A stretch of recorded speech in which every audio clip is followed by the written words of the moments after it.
Welcome to the Pint Glass Football Podcast.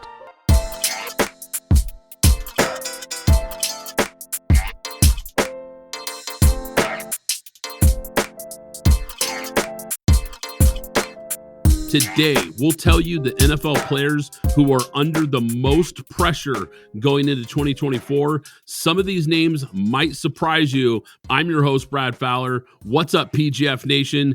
Joining me, like always, my co-host, Alex Higdon. Alex, what is going on? Some of the names may surprise you, but this one, and it just happened recently this week as we're talking, this one is definitely not a surprise. Yeah, because it's a guy that needs to be talked about, Alex, and that's quarterback Trevor Lawrence. As we know, is now tied for the highest paid player in NFL history. Look, the bottom line with Trevor Lawrence is he's been average at best the last 2 years.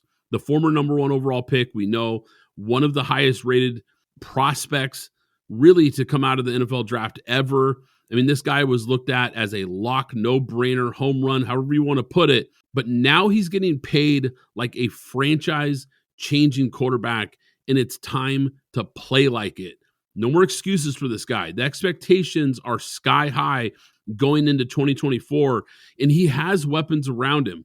He's going to have Evan Ingram, a healthy Christian Kirk, Brian Thomas Jr. out of LSU, the rookie that we both really liked coming out of this draft, Gabe Davis, a solid receiver to add depth to that room. Look, no more excuses for Trevor Lawrence. It's time to put up or shut up. This team is set up for him to win. The last time we saw Trevor Lawrence on a final play of a game, of technically, basically a playoff game, because had they won the game, they're in the playoffs. He was throwing the ball away and out of bounds on a fourth down play to try and drive his team down the field for a winning drive. He threw the ball away. That is, I'm sorry, it's utter complete incompetence for a quarterback of the caliber of coming in and where he is supposed to be right now, heading into his fourth year, emphasis on fourth year, and now just getting that huge contract. You know, I heard something in talk radio where they said they believe that Jacksonville still, I want to say it was Emmanuel Acho actually, he literally said he thinks that they paid him based on what he is coming out of Clemson still. And you know what? It sounds crazy, but he might be right, because Trevor Lawrence has been a letdown. Now, he might have been an average at best quarterback, like you said, but that's not the expectation here. The expectation is you're supposed to raise the level of this team. And for the 3 years, I know everybody wants to throw out the first year, but it's part of his resume. But for 3 years, you haven't done it.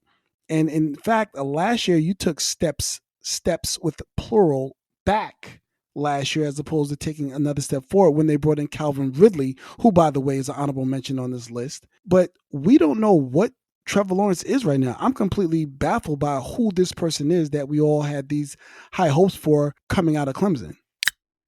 Brad, you know, we've talked about this guy a lot on some previous pods and the YouTube page. If you guys aren't subscribed, make sure you subscribe to the YouTube page as well.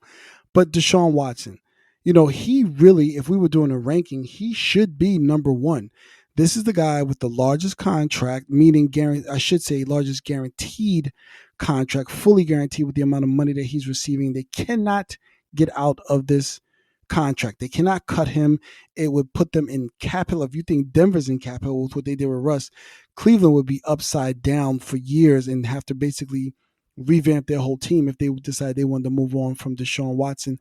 They're in a situation, and he's now in a situation where this has to work. Amari Cooper, Elijah Moore, David Njoku, Kevin Stefanski. You got a solid offensive line. And oh, by the way, they added Jerry Jeudy and paid Jerry Jeudy. And we're very much aware of what the defense is. They were the number one defense last year. Now, the running back room may have to get sorted out, but it didn't seem to have an issue with it when they were starting the rookie out of UCLA, PJ Walker, and then going to get Joe Flacco from cutting his lawn to come play and get them to the playoffs. So, Deshaun, with what we saw from the coach of the year last year and what we saw from that team, because remember, they lost a quarterback and they lost an all-pro, and if not the best running back, but definitely second to none in Nick Chubb at the beginning of the season, and still made the playoff with 11 wins. Deshaun Watson, everything is squarely on your shoulders. And I don't know what type of cojones might be in that Browns front office, but if this doesn't work this year, you have to make some tough decisions. And I don't care. I will sit all of that money on the bench because right now that team is ready to go. So if he falls off the wagon, which unfortunately I think he is, I am making a move immediately. And hello, Jameis Winston, and I'm going into the draft next year and I'm drafting a quarterback. I do not care. Yeah, the bottom line is it's been a major disappointment since he's been in Cleveland, and the money is no joke. Like we've talked about, $230 million guaranteed. They paid a massive amount, and they gave up a lot of draft capital to make this happen. And this team, like you hit on, is just too talented to have a mediocre quarterback who's getting severely overpaid. There is so much pressure this year on Deshaun Watson because I think you're right. Tough decisions will have to be made if it doesn't come together this year, because like you mentioned, if Joe Flacco can get off the couch and help guide this team to the playoffs, there is no reason a $230 million quarterback should not be taking this team to contender status with that defense and those weapons. Too much talent, too many excuses. Now, the reports this offseason, they're all painting rainbows and sunshine for Deshaun Watson. You're hearing about how great he looks, throwing lasers, heat-seeking missiles, all these different adjectives to describe Watson and how great he looks, and he's ahead of schedule, blah, blah, blah. That's great. If you're a Browns fan, I'm sure you want to hear that. But this guy has to deliver this fall or it's going to get ugly, because I think the fans are going to turn on him. I think management is going to turn on him, and they're going to have to pivot away from this guy regardless of the financial commitment. Alex, I got a player that might be a little under the radar here, but I think there's a lot of pressure for him to finally step up, and that's Ikem Ekwonu, the Panthers' left tackle. If you guys remember, he was the 6th overall pick in 2022. I thought he was easily one of the best tackle prospects of the last few years. I had really high grades on this guy. I think a lot of people did. There was a reason he got drafted that high. He's had some ups and downs, but this second season in the NFL was terrible. If you look at PFF, who I think does some of the best grading as far as linemen of any website out there, they had him ranked 40th out of 81 tackles in the NFL, which tells you he isn't even good enough to be a starter in the league. Now, for a guy that went 6th overall, that's a major disappointment for this team, especially when you've got a young quarterback who needs protection, a team that desperately needs an offensive line to gel and come together. He's supposed to be one of the building blocks on this O-line, and he has been anything but good. Look, he's still young. He's a guy that's still young enough that I think he can turn it around, but I think he's under big-time pressure this year. That's why I've got him on this list, because he needs to take a step forward this year and show that he can be a building block for this offensive line in the Carolina Panthers. He was brought in to be a cornerstone. Like you said, when you draft somebody that high, number 6 overall in the 2022 draft, he is supposed to be at minimum, when we're talking about tackles, a 10-year starter at minimum, and be a good to elite starting tackle at that position. And this is a building block, because the next year in 23, we know what they did. They made the huge move for Bryce Young. And we know, even though Bryce Young did not live up to everything, he himself looked bad, but a lot of what was going on also has something to do with the offensive line as well. Everything's just not always on the quarterback, but they need stabilization. And this is a guy that you would hope, when you draft him that high, that initially your start is, okay, we're going to stabilize this line across the board. Now, we know Carolina did some other things in the offseason with weapons as well as the offensive line to help fix the line, but he himself has to be the leader in the clubhouse here as a young guy. It's him, Bryce Young, and now Xavier Leggett. Those are the three guys that are supposed to help lead this team out of the basement of the NFC South into better things. But right now, all eyes on him, because now he's going into another year where he's going to be looking for a possible contract extension, or at least the first time they can talk about it with him. But if he doesn't improve, he may find himself on the way out.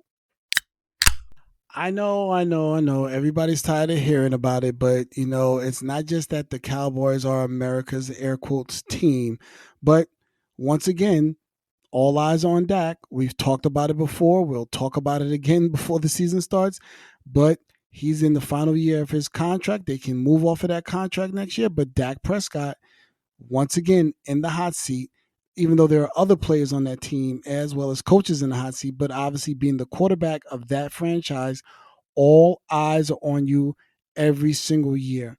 Now, let's just get this straight. Myself and Brad both like Dak. This is not a Cowboys hate speech, or this is not a Dak hate. No, we like Dak. Dak is a top 10 quarterback in this league during the regular season. The issue is once you get to those next steps, he's been unable. And yes, I know it's not just on him. However, because you're the quarterback and in this position, you're going to be getting paid most of the money, probably taking up 25 to 30% of the cap. We have to talk about you. It's just a must, because this is a business conversation, not a necessary talent conversation, and what they are going to be moving forward. Dak needs to take this team into a deep run.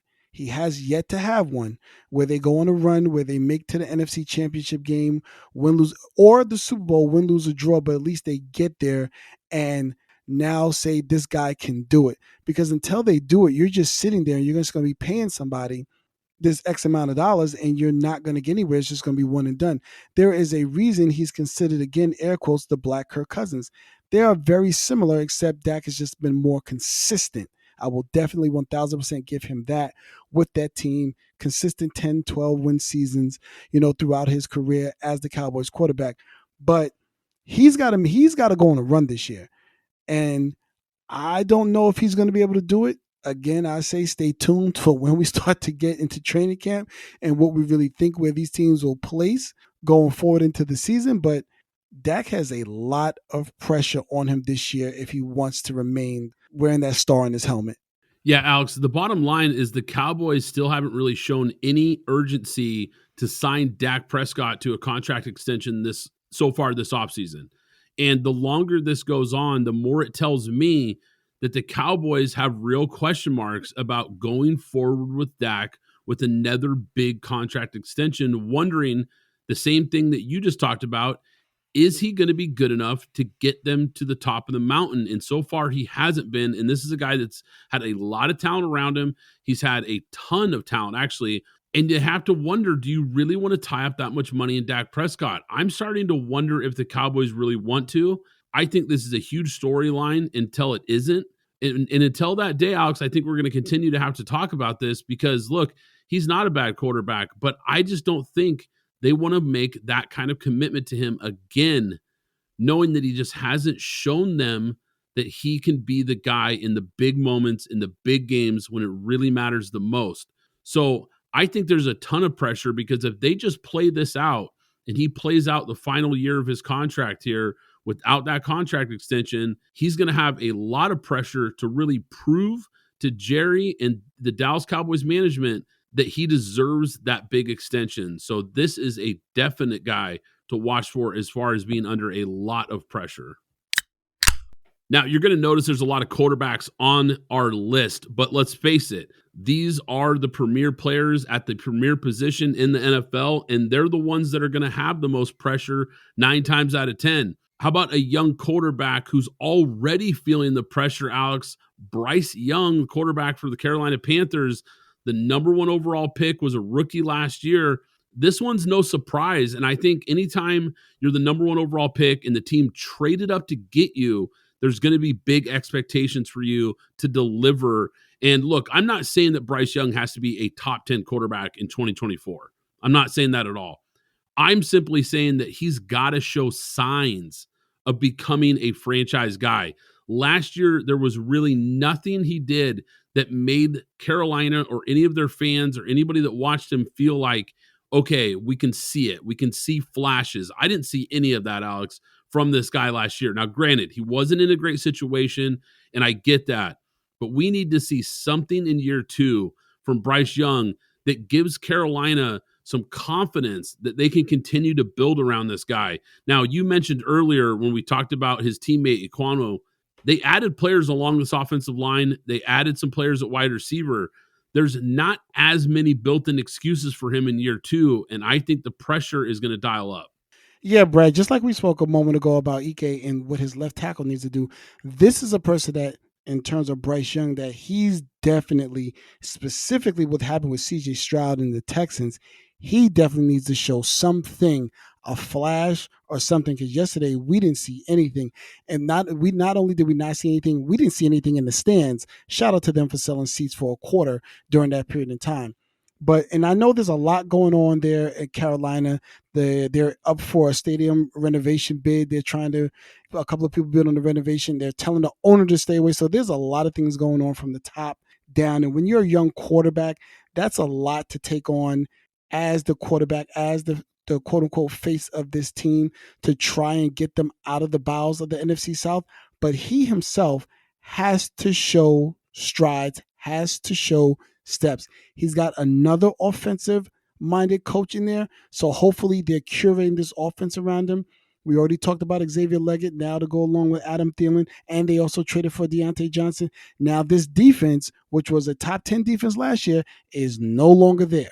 It's Derek Brown and I don't know who, maybe hopefully a healthy J.C. Horn for the most part, and Shaq Thompson coming off an injury. Long gone is Brian Burns, Frankie Louvu, and Jeremy Chin, and a couple of other people. But a lot is going to be resting on him to show these steps. Now they did, like we said, I don't want to say they fortified the offensive line because it was a weak free agency for offensive line, but they did go do some things.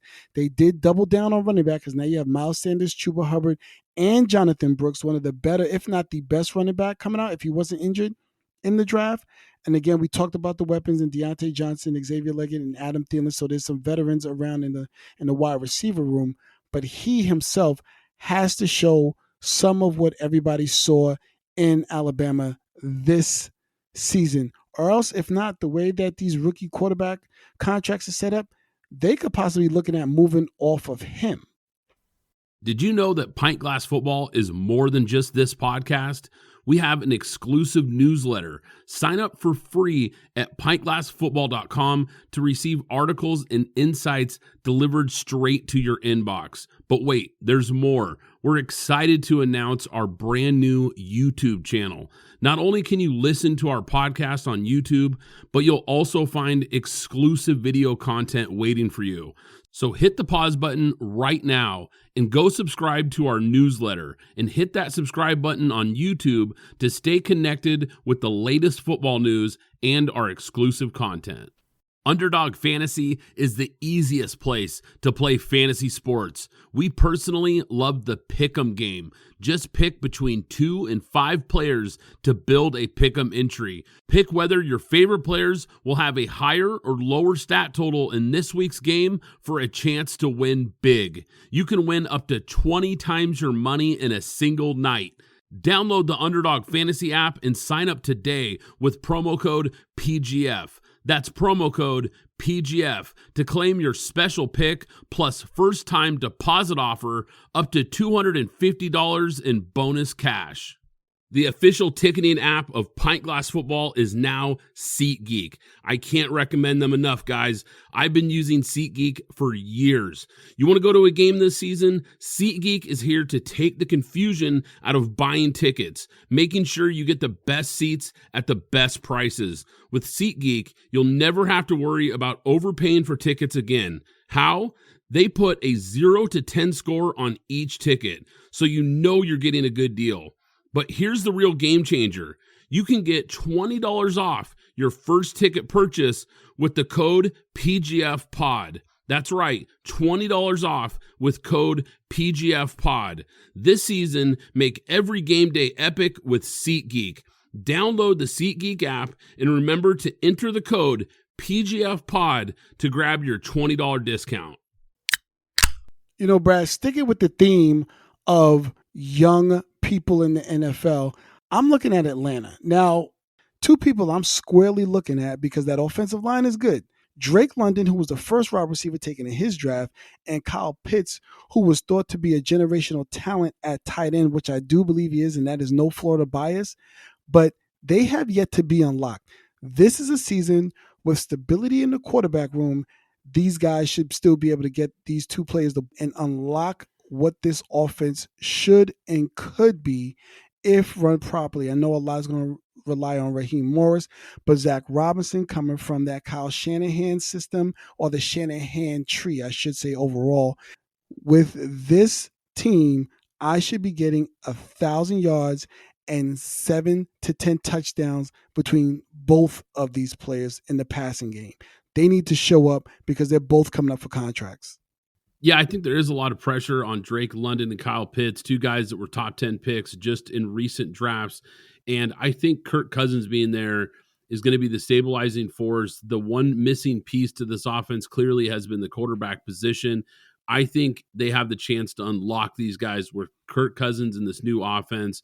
All the reports coming out of Atlanta is that Drake London looks really good, Kyle Pitts looks good, and this offense is ready to take off. So I think there is pressure, though, because to your point, these guys are going to be looking for contract extensions soon.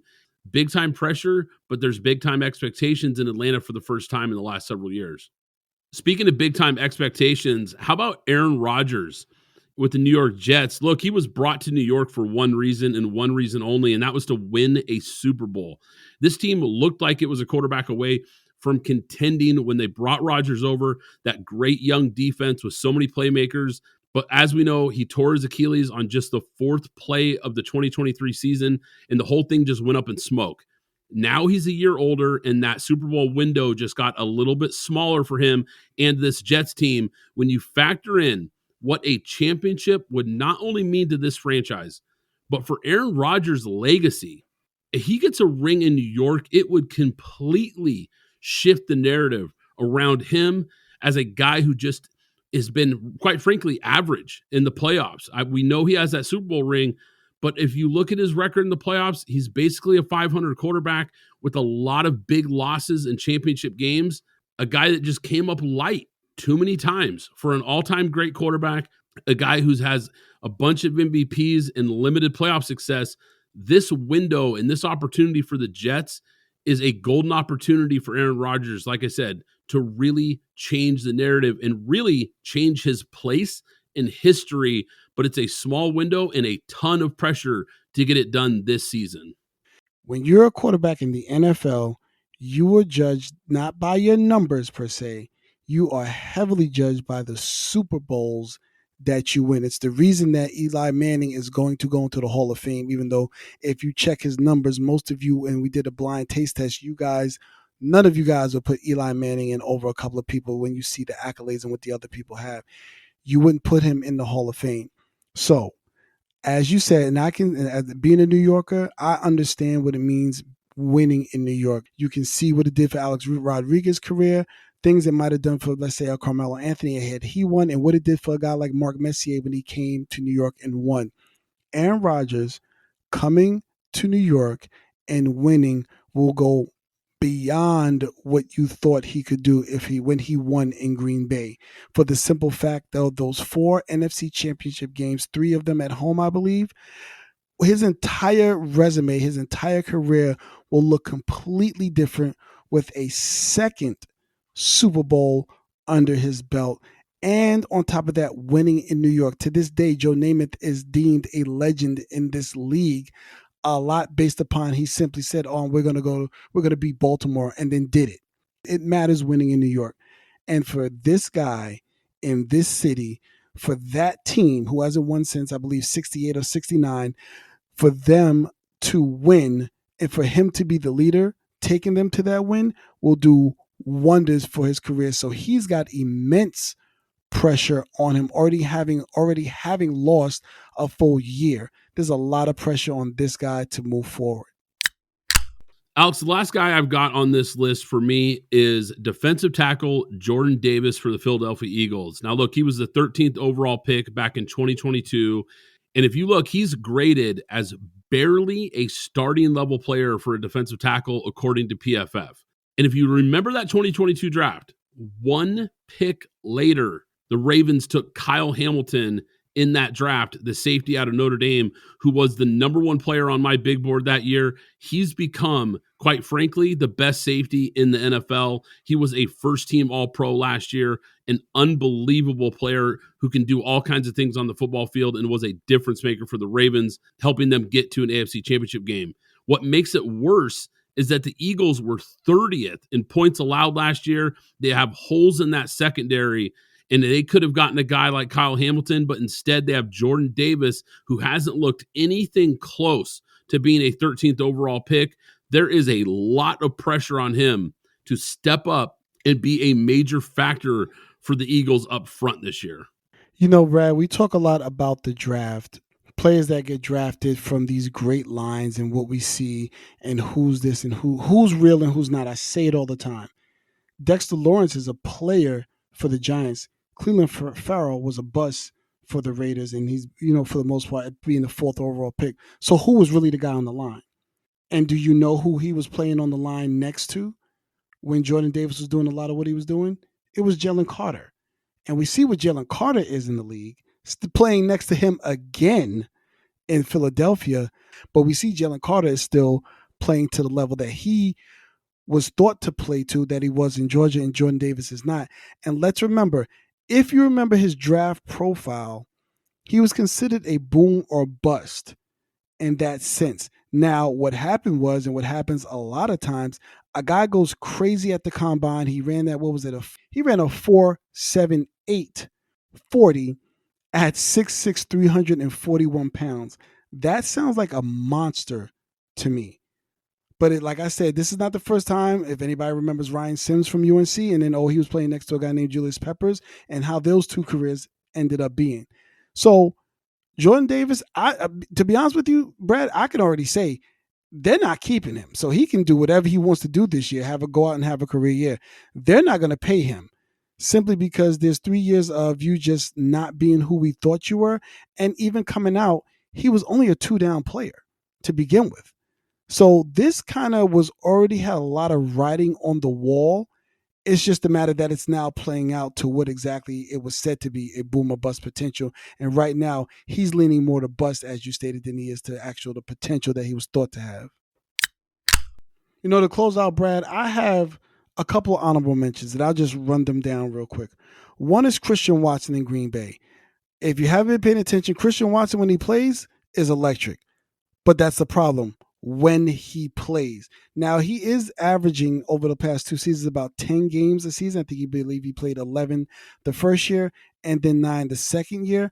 But when you look at what Green Bay is trending to now, Christian Watson is not really the guy in that wide receiver room.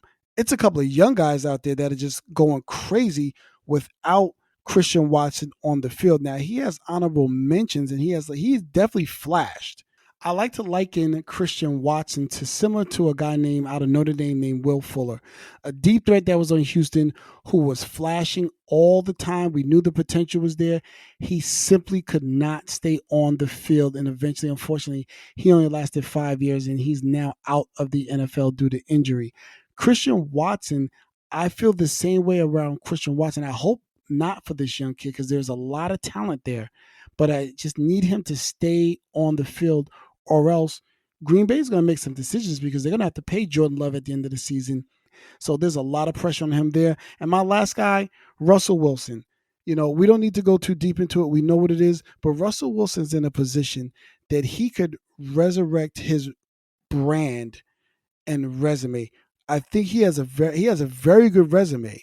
However, if we're talking about Hall of Fame, I think there would be a lot of questions about Russell Wilson being a Hall of Famer right now versus what he was in Seattle prior to him getting that injury and then moving on to Denver. Because right now, he's trending not to be a Hall of Famer, just to be considered a good quarterback that won a Super Bowl.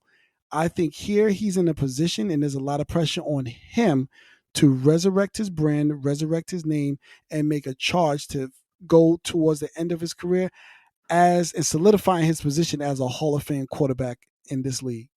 Yeah, I'll comment on both guys. Christian Watson, a guy that, like you said, immensely talented, but availability has been an issue for him. And we've heard some trade rumors with him and possibly Brandon Ayuk in recent days. And so if they're looking to shop him, that kind of tells you a lot about how they feel about him. Now, granted, Brandon Ayuk is a better player, so it would be considered an upgrade. I get that. But I think they're questioning if they can build around him as well. So I think he is a guy that deserves mentioning as far as having some pressure this year to not necessarily play at a high level, because I think he'll do that if he stays on the field. I think the pressure for him is just staying healthy and being consistent. Now, with Russell Wilson, you're right. This guy absolutely belongs on this list, Alex, because This is a 35-year-old guy who's seen his production drop really since 2020. This is really his last chance here. This is going to be his last chance to really prove that he deserves to be a starting quarterback in this league going forward. If it goes south this year, he's going to find himself holding the clipboard or being out of the league quickly. Add the extra pressure of a Justin Fields behind you, who they brought in, and the pressure of just being the Pittsburgh Steelers quarterback in a fan base and a franchise that won 10 games with Kenny Pickett and Mason Rudolph at quarterback. So the expectations for Steelers are actually pretty high this year, because now they're looking at it like, well, look, anybody would be an upgrade over those guys. So they're expected to win games and be competing for a playoff spot. Anything short of that, I think, is going to be a disappointment. So I think there is a ton of pressure from multiple angles on Russell Wilson. If you enjoy the podcast, do us a favor and subscribe, rate, and review on Apple Podcasts, Spotify, and YouTube. Once again, I'm Brad Fowler. He's Alex Higdon. This is Pint Glass Football, and we'll catch you next time. Thanks for listening to the Pint Glass Football Podcast. Be sure to subscribe and follow us on Twitter at PGF Podcast.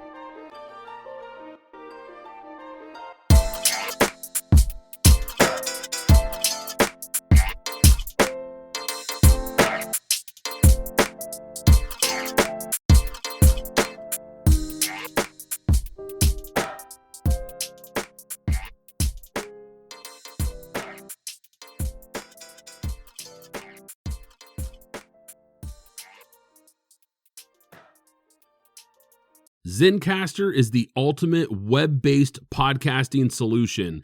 It provides high-quality audio and video podcast production and hosting. With a full suite of professional tools, podcasters can seamlessly record, produce, and publish studio-quality content, all from one dashboard. Zencastr's post-production process takes the headache out of audio production. Set the right podcast loudness and levels while reducing background noise with a click of a button. Coordinating all your guests to record in person is painful and tedious.